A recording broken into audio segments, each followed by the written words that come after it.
Malam itu, Banten tidak tidur. Angin laut yang biasanya membawa hawa sejuk justru terasa pengap, seperti menahan amarah yang terlalu lama dipendam. Di sudut-sudut gelap Cilegon, di balik dinding surau yang retak, bisik-bisik perlawanan bergulir dari mulut ke mulut. Ki Wasit, lelaki kurus dengan sorot mata tajam, duduk bersila di serambi Masjid Pacinan. Tangannya menggenggam tasbih, tetapi jarinya tidak bergerak. Ia lebih banyak terdiam menatap langit yang diselubungi kabut, seolah mencari tanda. Di pelabuhan, kapal-kapal Belanda berlabuh dengan sombong. Asap mesiu dari senapan mereka sudah mulai mencemari udara, bercampur dengan bau keringat rakyat yang dipaksa membongkar muatan demi upah sesuap nasi. Pajak menggila. Anak-anak kurus mengais sisa gabah di lumbung yang sudah disita. Dan di balik meja kayu kantor Patih, Tuan Tunggul, pejabat lokal yang setia pada Belanda, menandatangani dokumen baru, pengambilan paksa tanah warga untuk perluasan jalan. Tidak jauh dari sana, di Batavia, Habib Usman bin Yahya sang mufti sedang menuliskan fatwanya dengan tinta emas.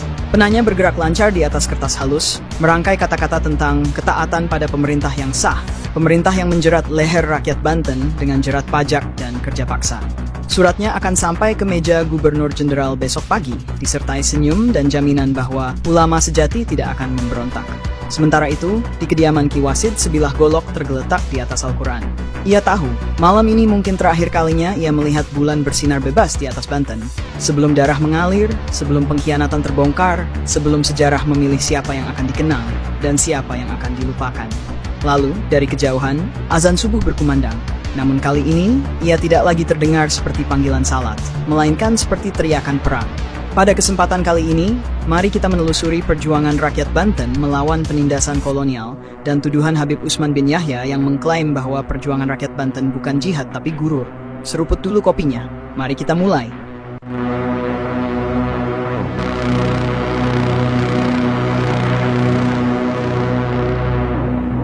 Masuk ke bagian latar belakang perlawanan rakyat Banten. Kabut kemarau menyelimuti Banten selama bertahun-tahun. Tanah retak, sawah mengering, dan ladang-ladang yang dulu menghijau berubah menjadi hamparan debu.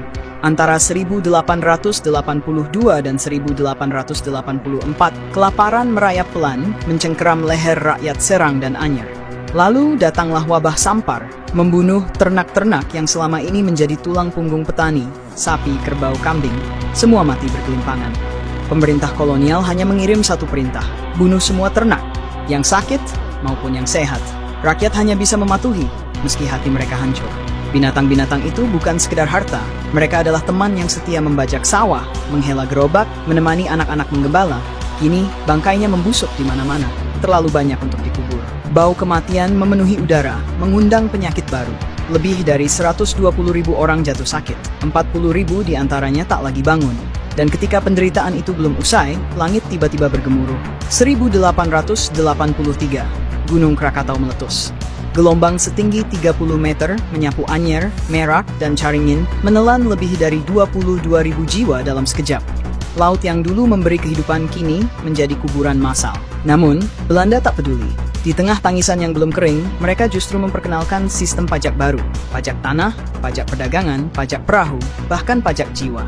Jumlahnya tak masuk akal, mustahil dibayar oleh rakyat yang separuh hidupnya sudah terkubur. Para petugas pajak pun curang, memeras lebih dari yang seharusnya. Di tengah keputusasaan, sebagian warga mulai menggantungkan harapan pada hal-hal mistis. Mereka memberi sesajen di bawah pohon kepuh besar yang dikeramatkan, berdoa agar bencana segera berakhir. Tapi Ki Wasit tidak sudi melihat kemusyrikan merajalela. Dengan sebilah kapak, ia menebang pohon itu hingga tumbang. Mungkin dalam benak Ki Wasit, ribuan doa yang dipanjatkan hanya menjadi uap yang tidak bermakna, jika sistem yang zalim masih berdiri tegak dengan kesombongannya. Akibatnya, ia digiring ke pengadilan kolonial, didenda, dihina. Rakyat semakin geram ketika menara musola di Jombang Tengah dirubuhkan atas perintah asisten residen Goebbels. Alasan mereka, azan mengganggu ketenangan. Api kemarahan yang lama dipendam akhirnya menyala. Geger Cilegon 1888 bukan sekadar pemberontakan.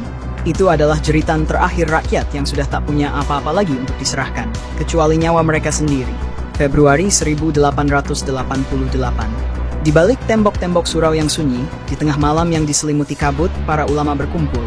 Ki Wasit, Haji Marjuki, Haji Tubagus Ismail, dan yang lainnya. Wajah-wajah keras yang diterangi lampu minyak, suara mereka berbisik lirih seperti angin yang membawa pesan rahasia. Mereka membicarakan senjata, pembagian tugas, dan bagaimana menggerakkan massa. Setiap kata yang terucap adalah bara yang siap membakar Banten. Pertemuan demi pertemuan berlanjut, selalu berpindah tempat, selalu di bawah ancaman mata-mata Belanda. 7 Juli 1888, di rumah Haji Ahia di Jombang Wetan, mereka berkumpul lagi, kali ini dengan kedok kenduri besar. Para kiai datang satu persatu, berpura-pura menyantuk hidangan, padahal yang mereka kunyah adalah rencana pemberontakan. Setelah tengah malam, ketika langit gelap tak berbulan, mereka berpindah ke rumah Haji Iskak. Di sana, Ki Wasit menatap tajam ke setiap mata yang hadir, lalu berkata, "Besok 9 Juli, kita mulai." Keesokan harinya 8 Juli, langit Banten bergemuruh, bukan oleh petir, tapi oleh teriakan takbir yang mengguncang tanah. Ratusan orang berarak dari Jombang Wetan, mengenakan kain putih, tangan mereka menggenggam pedang dan tombak. Cahaya obor menerangi wajah-wajah yang penuh tekad. Mereka bergerak seperti sungai yang meluap, mengalir menuju rumah Haji Tubagus Kusen, penghulu Cilegon yang diam-diam mendukung mereka. Malam itu di Saneja, markas terakhir sebelum serangan, Ki Wasit berdiri di depan barisan pejuang. Suaranya pecah oleh emosi.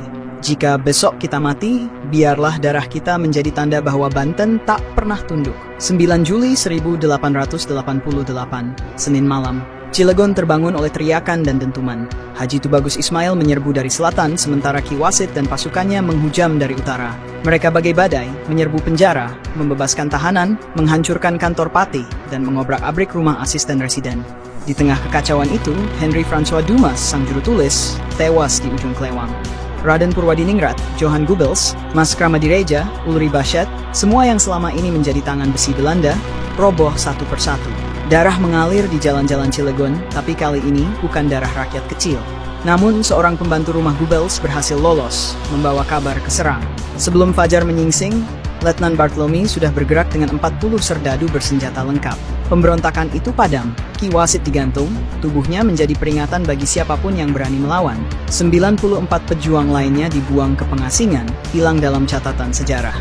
Tapi malam itu, 9 Juli 1888, selama beberapa jam singkat, Banten sempat merasakan sesuatu yang sudah lama hilang.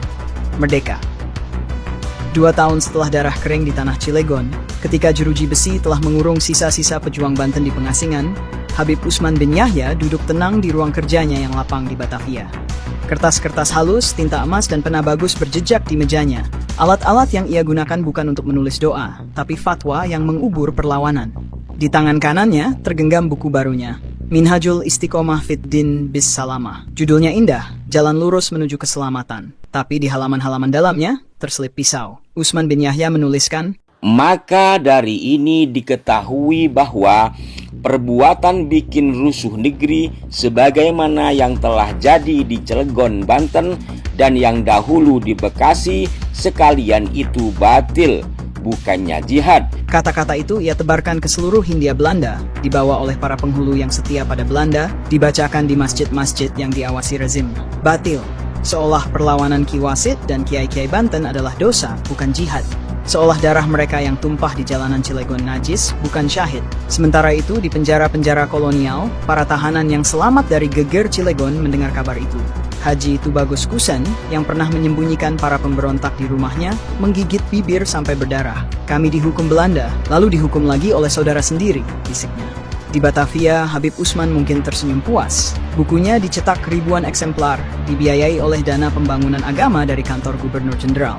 Ia bahkan dapat bintang jasa, Orde van Oranje Nassau, untuk pengabdian pada perdamaian. Tapi di sudut-sudut gelap Banten, di antara reruntuhan rumah yang dibakar Marsose, orang masih berbisik. Fatwanya lurus, tapi jalannya bengkok. Lama setelah gantungan menjemput Ki Wasit, setelah bui-bui kolonial menelan kiai-kiai Banten, setelah fatwa-fatwa Habib Usman bin Yahya mengering dalam buku-buku yang mulai lapuk, Banten masih menyimpan rahasia. Di kampung-kampung terpencil, di balik dinding pesantren tua, di antara makam-makam tak bernama, orang masih bercerita. Mereka menyebut nama Wasit bukan sebagai pemberontak, tapi sebagai si mata elang, lelaki yang matanya tak pernah ragu, meski tubuhnya sudah digantung Belanda. Mereka berbisik tentang Tubagus Ismail, yang arwahnya konon masih berjalan di malam hari, menginjak-injak kuburan kaki tangan kolonial. Sementara itu, di Batavia, nama Habib Usman bin Yahya dikenang sebagai ulama besar. Tapi di Banten, tak ada yang menaruh bunga di makamnya. Cuma wong edan sing percaya Habib iku keturunan Kangjeng Nabi. Pada suatu malam, ketika Laut Banten bergolak dan angin berbisik dari arah Selat Sunda, Orang-orang tua duduk melingkar di bawah pohon kersen. Seorang cucu bertanya, "Yai, kenapa kita tak boleh melawan sekarang?" Sang kakek mengulum senyum getir, lalu menjawab dengan suara parau, "Kita bukan tak boleh melawan, Teng. Kita hanya menunggu waktu yang tepat. Seperti dulu, seperti yang diajarkan Ki Wasit. Kita bukan melawan Belanda, kita melawan kezaliman. Dan kezaliman itu masih ada, hanya bajunya yang berganti." Lalu mereka diam, menengadah ke langit yang sama pernah disaksikan oleh Ki Wasit di malam terakhirnya. Langit yang masih merah, masih marah, masih menyimpan api. Banten mungkin kalah, tapi tak pernah tunduk. Atur nuhun sekabehane, lamun wenten kekurangan, tulung ampurane. Napek boten kelingan, kopi neti seruput kerihin.